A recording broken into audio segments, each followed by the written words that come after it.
my earnings from Wimbledon, with my earnings in general. I invest in my future, so I save a lot of money. One player flew to a Greek beach. The other flew into a palace. Same tournament, same week, same sport. One of them stood in front of cameras and said, flatly, that she felt no emotions. The other one dropped to her knees on center court in tears, and then, 7 days later, stood in front of a president and said 4 words that a nation had been waiting 21 years to hear. 2 women, 1 fortnight. 2 completely different definitions of what it means to win. Stay with me, because by the end of this, you'll understand exactly why one number, $1,285,330, changed everything. 2:47 a.m., a hotel room somewhere outside London. No cameras, no crowd, no entourage, just a 21-year-old sitting on the edge of a bed, running her fingers over a strip of white athletic tape, wrapping it around her wrist the exact same way she has before every single match since she was 14 years old. Not superstition, muscle memory. The kind of ritual you only build after 10,000 repetitions nobody ever filmed, in gyms and academies most of us will never see, on courts with no crowd noise at all, no scoreboard, no stakes except the ones she quietly set for herself. That's Alex Eala. And on that particular night, she had no idea she was hours away from becoming the answer to a question the Philippines had been quietly asking since Manny Pacquiao first hung up his gloves. Who's next? Who inherits that kind of weight? Who's built to actually carry it, not just wear it for a season? Center court, Wimbledon, is not built for outsiders. The all-white dress code, unbending, almost ceremonial. The manicured grass, cut to a height measured in millimeters. The hush before a serve that feels less like silence and more like held breath. An entire stadium agreeing, for 1 second, not to breathe. It's a stage designed, quietly and deliberately, to remind you that you don't belong there yet, until you prove otherwise, match by match, until the crowd simply has no choice but to believe you. In the 3rd round, across the net from her, stood the defending champion. World number 3. A 6-time Grand Slam winner who had walked onto that court as the safe pick. The form horse. The name every bracket filler on the planet had already circled for the semifinals. Nobody outside the Philippines expected this to be close. Most didn't expect it to be a contest at all. Now compress 2 weeks into 30 seconds, because that's how fast it actually happened for her, even if it took years to build underneath the surface. A straight sets win to open the tournament. Clean, efficient, no wasted motion. The kind of win that barely makes a headline but quietly sets the tone for everything after it. Then a set down against a dangerous young Australian. And instead of folding the way so many careers quietly fold under that exact kind of pressure, she won 12 of the next 14 games. The first Filipino main draw win at Wimbledon in the entire Open era, a sentence that had literally never been true before that afternoon. Then came the defending champion. 2 hours and 15 minutes of a tennis match so tense the crowd stopped reacting to individual points and just sat there, waiting, almost afraid to exhale at the wrong moment. A tiebreak that stretched to 11 points before it finally broke her opponent's resolve. Afterward, the champion herself, unprompted, in her own press conference, admitted she simply couldn't solve the puzzle standing across the net. The changes of pace, the variety. A game built specifically to make a power player feel uncomfortable in ways raw power alone can never fix. That's not a lucky day. That's a blueprint, quietly built over years nobody was filming. By the 4th round, she wasn't a feel-good story anymore. She was the 29th seed in a draw that no longer looked like a fairy tale. It looked like a Ursum. Roger Federer, watching from the stands, the kind of detail that tells you everyone in that building understood exactly what they were witnessing, even if the rest of the world hadn't caught up yet. A career-high ranking climbing toward world number 28. A number that would have sounded absurd to suggest just 12 months earlier, back when she was still ranked outside the top 50.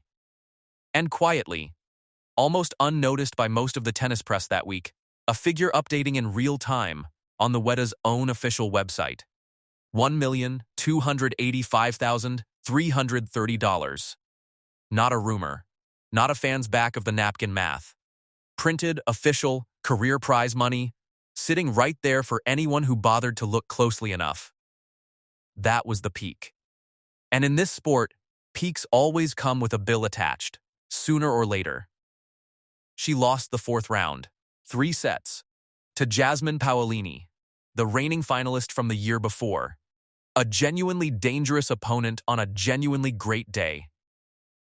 She had a set in hand. She let it slip away. And when it was finally over, she didn't blame the occasion, didn't blame the shots that got away in the biggest moments, didn't reach for a single excuse. She simply said, afterward, that the only thing she could ever control was how she chose to respond. With a steady mind, with some bravery, so that whatever happened, she could look back later with no regret. No excuses. No collapse.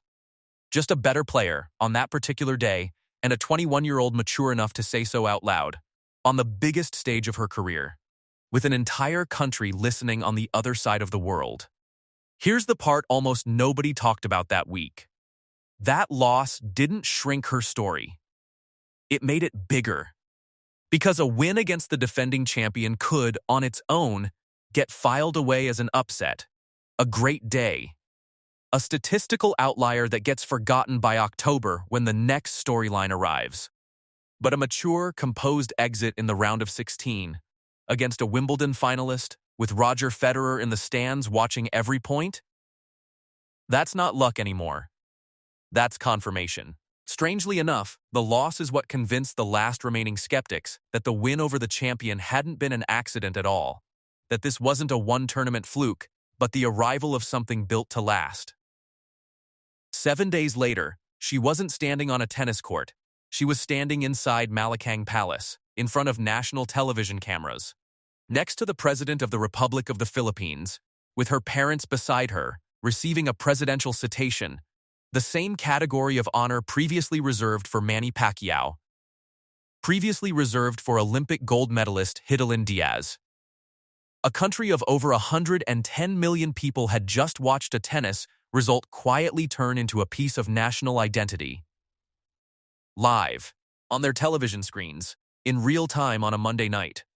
And that's the part that travels far past the scoreline, past the ranking points, past the prize money.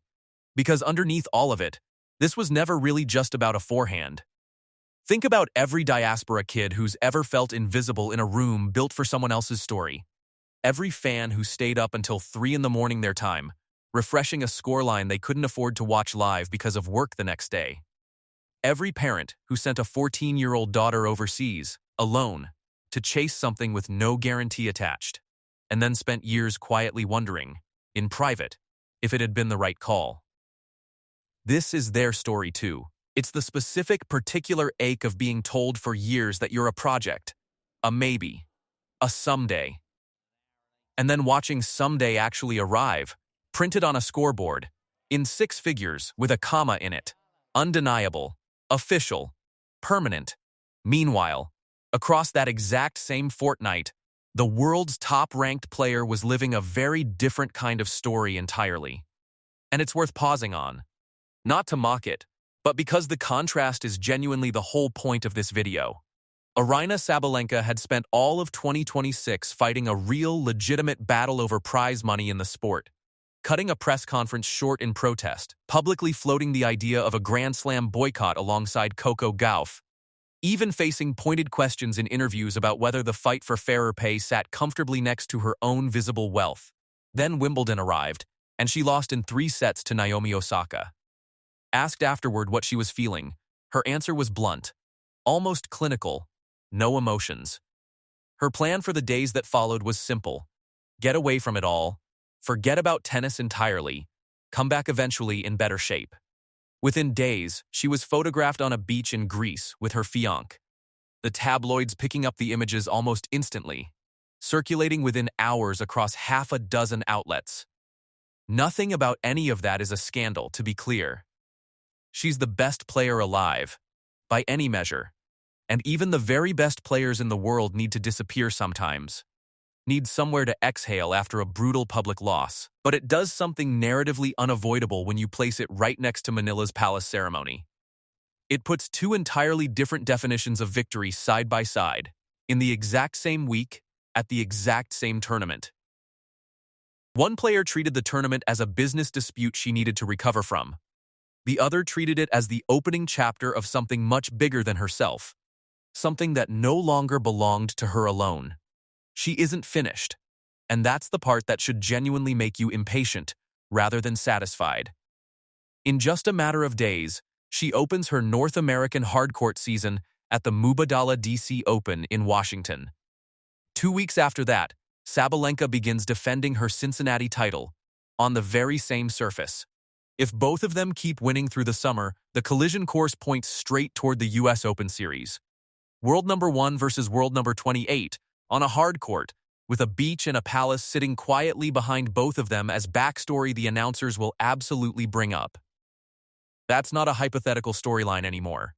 That's a genuine matchup the sport now has real reason to sell. And there's a longer arc underneath all of this too. One worth remembering before you close this tab.